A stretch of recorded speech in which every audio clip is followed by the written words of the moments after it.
long-term, concrete programs, not short-term rollouts that are being abused by those in power. Ang kailangan ng Pilipino ay isang mabisang food security program. Isang programa na tutugon sa problemang pinakamalapit sa bituka, ang gutom. Ang kailangan ng Pilipino ay isang modernong hybrid education system na nakasandal sa pagtuturo ng disiplina at pagmamahal sa bayan.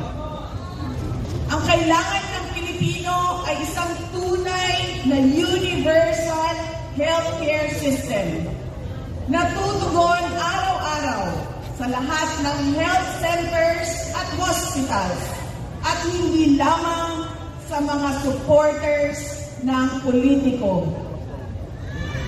Ang kailangan ng Pilipino ay matibay na infrastruktura. Let us build into the future. Ang kailangan ng Pilipino ay oportunidad sa hanap buhay at trabaho dito sa loob ng ating bayan.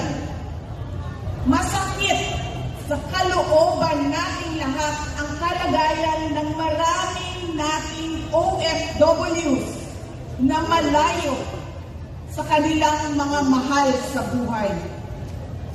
At higit sa lahat, ang kailangan ng Pilipino ay peace and order. Kailangan nating ganap na puksain ang kriminalidad, illegal na droga, terorismo, at insurgency sa pamamagitan ng makatotohanang non-partisan Philippine National Police na suportado ng ating sandatahang lakas.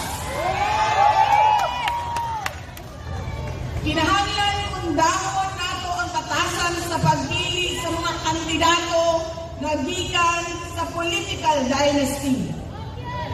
Kining mga sikat na apelido nga magsayo-sayo ra o magkanta sa atubangan. Igo ra magpakatok, undahon ang mga party list na gipanagya sa mga dato. Undahon ang mali na pagpili sa atong mga opisyales.